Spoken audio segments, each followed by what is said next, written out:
Tout juste 8h33 sur RMC et BFM TV. Mon invité ce matin dans le face-à-face, c'est Olivier Dussopt, ministre du Travail. Bonjour Olivier Dussopt. Bonjour. Les renseignements territoriaux promettent pour aujourd'hui une mobilisation historique, c'est leur expression, alors que l'intersyndicale est unie. Un 1er mai pour la première fois depuis 2009. Question simple, est-ce que cela changera quelque chose pour le gouvernement si c'est un raz-de-marée, comme l'espère Jean-Luc Mélenchon, ou est-ce qu'au fond vous dites peu importe, on est déjà passé à autre chose? Nous verrons ce soir combien de manifestants ont participé à ces mobilisations traditionnelles pour le 1er mai, auxquelles s'ajoute une volonté des organisations syndicales de pousser sur la contestation de la réforme des retraites. Donc nous le verrons ce soir, mais quel que soit le nombre de manifestants, dans une manifestation, il y a toujours des messages. Il peut y avoir des points de désaccord, il peut y avoir des réformes que nous portons qui suscitent de la contestation, mais il y a toujours des messages. Depuis le début de cette mobilisation sociale, nous avons entendu d'autres messages que la seule question des retraites, sur le pouvoir d'achat, sur les conditions de travail, sur le sens qu'on lui en donne au travail dans sa vie. Et c'est un contexte particulier, vous voyez bien, vous avez réussi à unir l'intersyndicale un 1er mai contre vous. Ce n'était pas arrivé depuis plus de 14 ans. Depuis 2009, oui. Mais ce n'est pas le 1er mai qui suscite cette mobilisation de l'intersyndicale. C'est le fait que depuis maintenant quelques mois, sur la question des retraites, malgré de très longues concertations, malgré des points de convergence sur beaucoup de sujets, il subsiste un désaccord sur la question de l'âge, nous le savons. Laurent Berger disait hier, il pourrait y avoir des centaines de milliers de personnes, pourquoi pas 1 million, 1,5 million. Quelle conclusion est-ce que vous tirerez s'il y a autant de monde? Les mêmes que pour les manifestations précédentes. C'est-à-dire la nécessité d'entendre, la nécessité d'écouter, la nécessité d'aller au-delà de la seule question des retraites. Je ne sous-estime pas le degré de désaccord sur la question des retraites, mais je sais aussi qu'il y a d'autres sujets qui s'expriment. Lorsque des salariés disent que l'âge de la retraite ou le départ à la retraite est une forme de délivrance, ça signifie qu'ils ne sont pas bien dans leur emploi, qu'ils ne sont pas bien dans leur travail. Et plus que l'âge de la retraite, c'est la question des conditions de travail et du sens au travail. On va y revenir. Un mot encore sur ce 1er mai. Mobilisation historique. Les renseignements disent un esprit vengeur. Cela montre aussi que les Français, une fois encore, ne sont pas prêts à passer à autre chose. C'est ce que l'on voit à longueur d'enquêtes d'opinion, de sondages. Je ne sais pas s'il y a une volonté de passer à autre chose ou pas. Je fais partie de ceux qui considèrent que la vie politique n'est pas faite de séquences, de périodes qui s'enchaînent les unes avec les autres, comme si la deuxième période signifiait l'oubli de la première. Je pense que cette réforme des retraites est importante. Nous la faisons parce qu'elle est nécessaire. Nous avons, avec la Première ministre, tout mis en œuvre pour que l'effort que nous demandons aux Français soit le plus justement réparti. Mais nous savons que c'est un effort qui est demandé. Et donc, nous continuons à expliquer. Et nous continuons aussi à ouvrir d'autres chantiers, d'autres dossiers, si je puis dire, et d'autres points sur lesquels nous devons travailler pour améliorer les conditions de travail. Parmi les pronostics des autorités, il y a aussi une anticipation d'un risque de violence. Et la patronne de la CGT, Sophie Binet, à ce sujet, appelle le gouvernement à ne pas faire, je cite, de provocation policière, comme cela a pu être le cas, a-t-elle dit hier. Est-ce que le gouvernement fait de la provocation policière? Certainement pas. Et je ne pense pas que ce soit l'objectif de Mme Binet. Mais je pense qu'il faut toujours faire attention quand on parle de possibilités de violence. D'abord, je note et je sais que les organisations syndicales ont toujours... Et vous craignez ces violences? On en a vu beaucoup les 1er mai en 2018, encore l'année dernière. Je note d'abord que depuis le début du mouvement social sur les retraites, les organisations syndicales ont plutôt bien organisé les cortèges, que ça s'est bien passé. Par contre, je dis qu'il faut toujours faire attention à ne pas inverser l'échelle des valeurs. Le problème n'est pas la police. Le problème, ce sont les casseurs, ce sont les violents. Et je ne les confonds pas avec les manifestants. Je ne les confonds pas avec ces hommes et ces femmes qui, parce que ce sont leurs convictions, participent à tel ou tel mouvement. Mais ne confondons pas et n'inversons pas l'échelle de valeur entre les casseurs et la police. C'est ce que fait Sophie Binet quand elle parle de provocation policière. Vous trouvez qu'elle a un discours ambigu sur ce risque de violence? Provocation policière n'est pas la bonne expression, mais comme je l'ai dit, je ne pense pas que Mme Binet puisse inverser l'échelle de valeur entre la police et les casseurs. Je ne le pense pas. Alors sur le fond, Olivier Dussopt, enfin une bonne nouvelle pour vous, il n'y en a pas beaucoup en ce moment. Laurent Berger a annoncé hier que la CFDT reviendrait à la table des discussions avec le gouvernement s'il y avait une invitation lancée par la Première ministre, tout en précisant qu'il n'avait pas encore reçu cette invitation. Est-ce que d'abord vous pouvez nous confirmer qu'une telle invitation va bien être lancée dans la semaine pour un dialogue, une rencontre avec les partenaires sociaux? Il y a quelques semaines, quand le Conseil constitutionnel s'est prononcé à valider la réforme des retraites, après que le Parlement l'ait examinée, les organisations syndicales avaient dit qu'elles souhaitaient, pour la plupart d'entre elles, trouver à un moment ou à un autre les moyens de reprendre le dialogue. Pas toutes, on va y revenir. J'ai dit la plupart d'entre elles. Ça ne masque pas les désaccords, mais reprendre le dialogue. Mais la plupart d'entre elles aussi nous avaient dit on a besoin d'un peu de temps et rien avant le 1er mai. Le 1er mai est aujourd'hui. La Première ministre a fait savoir qu'elle souhaitait avoir cette possibilité de discussion, mais nous respectons les temps et je suis très heureux qu'un certain nombre des représentants syndicaux aient déjà dit qu'en cas d'invitation, ils répondraient présents. Laurent Berger de la CFDT, FTC encore ce matin sur RMC, est-ce que vous pouvez nous dire quand ils pourront recevoir une invitation? Quand est-ce que pourrait se tenir une telle réunion à Matignon? L'invitation leur sera adressée dans les jours qui viennent. Nous ne sommes ni à un jour ni à une heure près. Mais ça peut être une réunion cette semaine? Mais ça peut être cette semaine ou vous le début dites de la on n'est semaine pas prochaine. à quelques jours près, mais en même temps vous avez dit dans le Figaro qu'il fallait que ça aille très vite parce que les sujets abordés dans cette négociation ne pouvaient pas attendre. J'ai dit dans le Figaro qu'un certain nombre de sujets devaient être examinés rapidement. Mais entre dire rapidement et un jour près, ce n'est pas moi qui fais l'agenda de la Première ministre. Et je serais très heureux surtout que ces réunions puissent se tenir et que nous puissions avancer. Et ça pourrait être dès cette semaine? Ça pourrait être dès cette semaine, début de semaine prochaine. Ça dépendra des disponibilités de chacun et de la volonté des uns et des autres de participer à ces entretiens. Et pourquoi la Première ministre et pas Emmanuel Macron? On avait cru comprendre que l'idée était aussi de recevoir les syndicats à l'Élysée. D'abord, l'un n'empêche pas l'autre. Le président de la République a invité l'ensemble des partenaires sociaux, les organisations professionnelles. On fait le choix de participer à cette rencontre il y a quelques semaines. Il avait indiqué souhaiter, dans les prochaines semaines aussi, organiser une deuxième réunion avec l'espoir que tout le monde puisse participer, accepte de participer à cette réunion. Les choses c'était avant le 1er mai qu'il y avait ce délai de décence évoqué notamment par Laurent Berger. Les choses se font au rythme où elles doivent se faire. Ce qui compte, c'est que nous puissions reprendre un certain nombre de discussions. Et je le répète, ça n'effacera pas le désaccord sur tel ou tel sujet et les retraites en particulier. Mais il y a des sujets qui sont à l'initiative du gouvernement. Nous souhaitons à la fois travailler sur le meilleur accompagnement possible des allocataires du RSA. Les organisations syndicales et patronales ont conclu de leur côté un accord sur le partage de la valeur qui doit être transposé.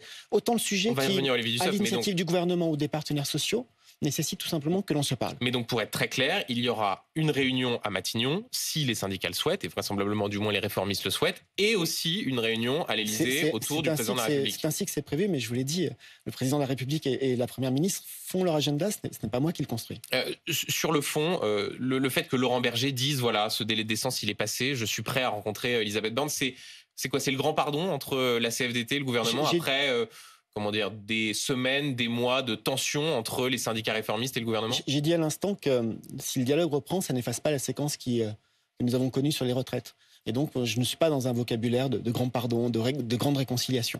Je pense que l'intérêt général est qu'il y ait un dialogue et qui puisse être à nouveau ouvert et noué. Hier, j'ai écouté Laurent Berger qui disait nous irons comme une organisation syndicale dans une entreprise va à la rencontre de son employeur, quand bien même ils ont été fâchés, quand bien même les choses ne sont pas bien passées précédemment. C'est ce qui compte. Et donc, ne donnons pas aux paroles, ne donnons pas à la participation à telle ou telle réunion un sens qui ne serait pas le bon. Ce qui compte, c'est qu'il y ait un dialogue qui soit ouvert. Nous considérons... Vous saluez le sens des responsabilités de Laurent Berger? Bien sûr, comme je l'ai toujours fait. Je n'ai pas attendu que nous soyons le 1er mai pour le faire. Et je pense... Oui, d'autres, quand le président de la République expliquait que la CFDT n'avait fait aucune proposition alternative. On n'a pas toujours, Olivier Dussopt était habitué à des paroles très amènes à l'égard de Laurent Berger de la CFDT. Oui, il y a quelques réciprocités aussi, mais je pense que ce qui compte, c'est que le dialogue puisse être ouvert. Je l'ai dit, il y a des chantiers qui sont soit d'initiative gouvernementale, soit d'initiative des partenaires sociaux, qui nécessitent que l'on se parle. Et se parler est important pour avoir les meilleurs textes et les meilleures réformes possibles. En perspective de ces réunions, qu'est-ce que la mobilisation d'aujourd'hui changera? Est-ce que le rapport de force sera différent selon qu'il y a énormément de monde dans la rue ou qu'il y en a un peu moins? Est-ce que vous entendrez le message que vous enverront les manifestants aujourd'hui qui battront le pavé et qui seront sans doute plus que ces derniers 1er mai? Nous entendons toujours les messages et nous les écoutons. Je ne sais pas combien de personnes seront présentes cet après-midi et j'ai coutume de dire je ne fais pas la météo du climat social et vous ne voulez pas que je le répète, donc je ne le fais pas. Mais il y a une manifestation et dans cette manifestation, il y a des messages. Aujourd'hui, c'est à la fois la journée internationale des droits des travailleurs, c'est la fête du travail, toutes les appellations sont présentes. Le 1er mai a toujours été un moment de revendication pour le monde du travail dans tous ses aspects. Écoutons ce qui se dit. J'ai ouvert au mois de novembre dernier les assises du travail. Avec la volonté de travailler sur des sujets de fond. Quelles sont les nouvelles formes d'emploi? Quelles sont les nouvelles manières d'organiser la démocratie sociale dans l'entreprise dans un moment où le travail se digitalise, le télétravail se développe? Comment est-ce qu'on fait pour que les conditions de travail redeviennent des indicateurs de performance? Les deux garants, Sophie Thierry et Jean-Dominique Sénard, m'ont remis un rapport plein de propositions. On va en parler dans un instant. Il faut qu'on puisse avancer et construire là-dessus. Mais restons une seconde sur votre relation avec les syndicats. On l'a dit, Laurent Berger, Cyril Chabagnier, des signes plutôt encourageants pour le gouvernement. Du côté de la CGT, c'est beaucoup moins le cas. Sophie Binet dit attendre l'intersyndicale de demain pour savoir si elle se rendra ou non à éventuellement cette invitation. Et elle continue à dire qu'il n'y aura pas de retour à la normale, dit-elle, sans retrait de la réforme. Est-ce que vous espérez pour le coup que la CGT vienne, ou vous dites au fond, on fera sans eux s'ils ne veulent pas venir? Je l'espère, et la CGT est une grande organisation libre de ses décisions.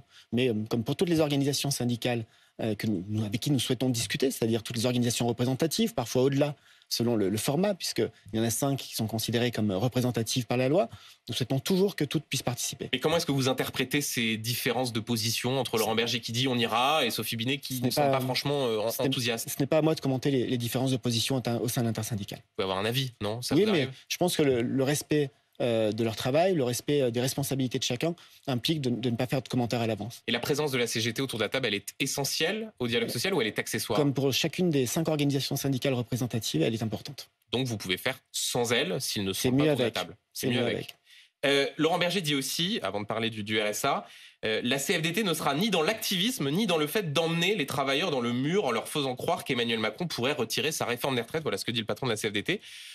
Vous dites quoi? Il est lucide, peut-être plus lucide que ceux qui continuent à demander le retrait de la réforme? C'est une déclaration que Laurent Berger a faite hier, je crois, et qui est assez conforme à celle qu'il avait faite dans une interview donnée au Monde il y a quelques jours, lorsqu'il a annoncé la date la date à laquelle il quittera ses fonctions. C'est très conforme, si je puis me permettre, à la position de la CFDT, une forme de responsabilité, de prise en compte du réel, tout simplement.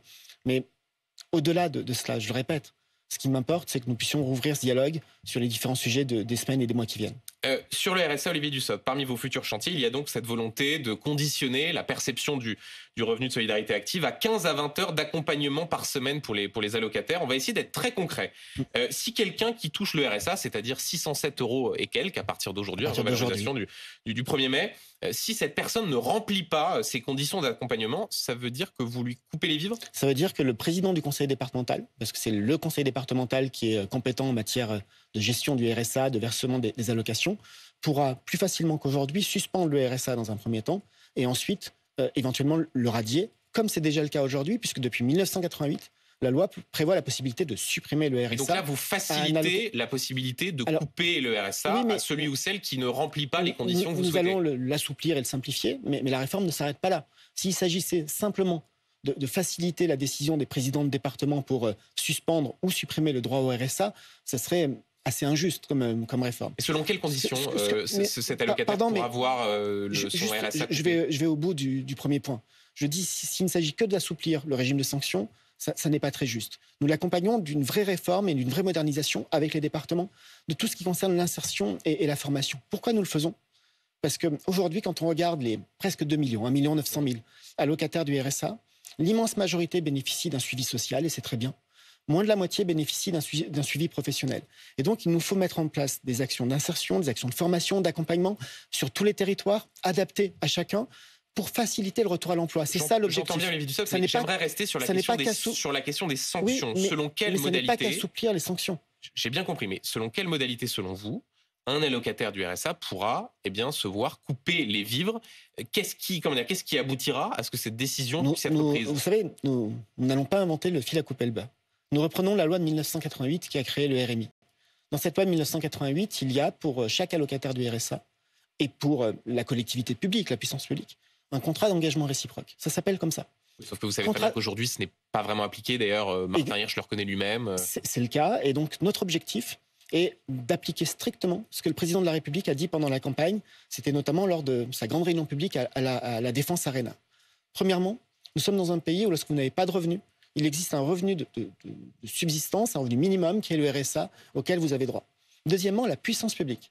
L'État, mais pas seulement, la sécurité sociale, les départements pour l'insertion, a une obligation, un devoir, qui est de proposer sur tous les territoires une offre d'insertion et de formation qui soit adaptée. Pourquoi je dis adaptée? Parce que vous ne proposez pas à une mère célibataire avec 3 enfants une formation de 17 à 20 heures, ou alors vous lui proposez le droit de garde et la solution de garde qui va avec. Troisièmement, par exemple, cette mère célibataire avec 3 enfants, selon quelles conditions on pourra lui dire, vous ne touchez plus le RSA parce que vous n'avez pas coché ce qu'on attendait de vous? Si nous proposons collectivement à cette allocataire du RSA seul avec des enfants des activités d'insertion et de formation adaptées à sa situation, soit en prévoyant des modes de garde, soit en les organisant pendant les temps de scolarité si les enfants sont scolarisés, et que cet allocataire nous dit « je ne veux pas jouer le jeu de l'insertion, je ne veux pas jouer le jeu du retour à l'emploi », nous faciliterons la sanction en termes de suspension. Et donc ça veut dire qu'à ce moment-là, le RSA, qui est le dernier de filet de sécurité pour ceux qui sont dans l'extrême pauvreté, plus rien. C'est le dernier filet de sécurité, mais ça n'a jamais été quelque chose d'unilatéral. Depuis 1988, je le répète. Sauf qu'on le répète, ce n'était pas appliqué. J'ai retrouvé depuis 1988, c'est avec un contrat d'engagement réciproque. J'ai retrouvé une phrase de vous en septembre 2022 dans l'Express. Vous disiez « Je déteste le procès en assistanat ». Oui. Est-ce que ce n'est pas précisément ce que vous faites, jouer sur cette idée au fond qu'il y aurait des assistés qui bénéficieraient grassement du système pendant que d'autres travaillent? Certainement pas. Le RSA, c'est un revenu de survie. Personne n'est riche avec le RSA. Personne. Personne ne vit bien avec le RSA. Et je considère que dire nous devrions verser le RSA sans nous intéresser à la contrepartie, sans nous intéresser au parcours d'insertion, c'est d'une immense hypocrisie. Parce que la société n'est pas quitte de son devoir de solidarité quand elle a versé 607 € à un individu. Elle est quitte de son devoir de solidarité quand elle l'a aidé à retourner en emploi. Parce qu'on peut me faire la démonstration par A plus B. Mais je n'ai pas trouvé plus efficace, j'ai eu aussi l'occasion de le dire à la même époque et de le répéter aujourd'hui. Je n'ai pas trouvé plus efficace pour sortir de la précarité, pour retrouver de l'autonomie et donc pour retrouver de la dignité que d'avoir un emploi et de vivre de son emploi. Et donc, c'est cet objectif. C'est faciliter l'accompagnement vers le retour à l'emploi. Le plein emploi, inaccessible en termes de résultats, et je crois que tout le monde souhaite le plein emploi, inaccessible que si nous arrivons à accompagner les plus éloignés. Et parmi les plus éloignés, il y a les allocataires du RSA. Je le dis parce que c'est un combat qui me tient à cœur. Mais regardez l'étude de la Cour des comptes. La Cour des comptes, en 2022, a publié une étude qui montre qu'en moyenne, 7 ans après une première inscription au RSA, plus de 40% des bénéficiaires du RSA sont encore au RSA. Ça n'est pas acceptable comme résultat, c'est un échec social. Un mot encore sur le RSA. Marine Le Pen, hier, dans les colonnes du Parisien, se dit opposée à cette réforme. Elle la qualifie d'inapplicable, d'escroquerie, je cite, de clin d'œil bien lourd à la droite. Marine Le Pen ne sait plus où elle habite en la matière. Elle passe justement son temps à faire la chasse aux dépenses sociales, à faire la chasse à tout ce qui fait la solidarité. Et puis, pour je ne sais quelle raison, elle change de pied. Et quand elle dit c'est inapplicable, ça veut dire qu'elle ne fait pas confiance au département. Vous croyez que cette mesure, on va l'appliquer du jour au lendemain? On va le faire progressivement. Et nous avons commencé à travailler. Il y a 18 conseils départementaux, 18 départements, dans le cadre d'un travail que nous menons avec l'Association des départements de France. 18 qui expérimentent, qui testent. Vous n'attendez pas le résultat des expérimentations pour généraliser ce dispositif? D'abord, je vous l'ai dit, on va le faire progressivement. Nous avons besoin de changer la loi. Nous allons changer la loi pour une entrée en vigueur en 2024, progressivement aussi, pour faire en sorte que d'ici 3 à 4 ans, la totalité des allocataires du RSA soient bien accompagnés et puissent avoir un accompagnement social, ce qui est nécessaire, mais aussi un accompagnement professionnel. Et derrière l'accompagnement professionnel, c'est l'insertion, la formation. Marine Le Pen se trompe. Oui, comme souvent. Derrière l'accompagnement professionnel, on peut aussi avoir des questions qui sont relatives aux soins, des questions relatives au logement, des questions relatives à la mobilité, parce que tous ces freins à l'emploi sont souvent majeurs dans le parcours de vie des plus fragiles. D'un mot, Olivier Dussopt, la note de la France a été abaissée par une agence de notation, Fitch, qui souligne le risque que les mouvements sociaux empêchent le gouvernement de continuer à réformer. Ça veut dire que l'argument consistant à dire qu'il fallait faire la réforme des retraites pour apaiser les marchés financiers... Ah non, c'est tout l'inverse. C'est tout l'inverse. C'est la démonstration que nous devons continuer à mener des réformes structurelles, à la fois pour rester crédibles sur la place financière, parce que qu'on le veuille ou non, ça n'a pas convaincu cette agence de notation. D'abord, la notation de cette agence a été commentée par Bruno Le Maire, qui a dit que nous ne partageons pas le caractère pessimiste de certaines de ces hypothèses. Mais l'agence en question dit aussi que ce qu'elle craint, c'est que la durée des mouvements sociaux soit de nature à atténuer les résultats. Nous sommes convaincus à aller au bout de cette réforme, j'ai eu l'occasion de le dire, convaincus à en mener d'autres. Donc vous dites au marché financier, on continuera à faire des réformes difficiles même s'il y a de la contestation? Nous l'avons fait depuis 2017 et nous savons trop, depuis maintenant plusieurs années, combien il est coûteux de laisser la poussière sur le tapis, de ne pas nous attaquer au vrai sujet. Cette notation, nous verrons ce que ça donne, parce qu'il y a eu d'autres moments dans notre histoire récente où des changements de notes ne se sont pas traduits par des mouvements sur les marchés financiers. Mais c'est une nouvelle illustration du fait que, même si ça ne nous plaît pas, nous vivons dans un environnement international et le financement de notre État, comme le financement de notre économie, des entreprises, des ménages, dépend des marchés financiers. Ça peut ne pas plaire. Et ça peut être même agaçant pour un grand nombre de nos compatriotes. Mais c'est une réalité dont il faut tenir compte lorsqu'on parle d'économie. Vous évoquiez Bruno Le Maire, le ministre de l'économie. J'en profite pour une toute dernière question. Son dernier roman, Fugue américaine, a beaucoup fait parler, notamment sur les réseaux sociaux, du fait d'un passage érotique particulièrement explicite. Je ne le citerai pas pour ne pas choquer les chastes oreilles des auditeurs ce matin. Est-ce qu'un ministre de l'économie peut écrire cela? Un ministre de l'économie peut écrire. Moi, je n'ai pas le talent pour écrire. Je ne sais pas faire ce genre d'exercice, quelle que soit d'ailleurs la nature des mots. Bruno Le Maire a toujours écrit. Mais vous l'avez lu, ce passage en l'espèce? Est-ce qu'il n'y a pas une forme de décalage dans le moment de crise sociale que l'on vit? On est 1er mai aujourd'hui, des centaines de milliers de personnes, et là, un ministre de l'économie dont on voit ce passage. Je pense que c'est aussi une forme de d'humanité. Ça montre que même derrière les costumes de ministre qu'on nous reproche parfois, il y a des sentiments. Et vous l'avez lu, ce passage ? Oui, je l'ai lu, mais Et je n'ai alors pas encore lu le livre. J'ai lu le passage. Et ce passage, qu'est-ce qui vous inspire ? Qu'est-ce qui m'inspire ? Il m'a fait sourire. Et voilà. Bon, on ne peut pas attendre ça de ministre du Travail dans quelques Mais je vous l'ai dit, mois, je n'ai pas le talent pour écrire. Merci beaucoup, Merci Olivier Dussopt, 8h53 sur RMC et BFM TV.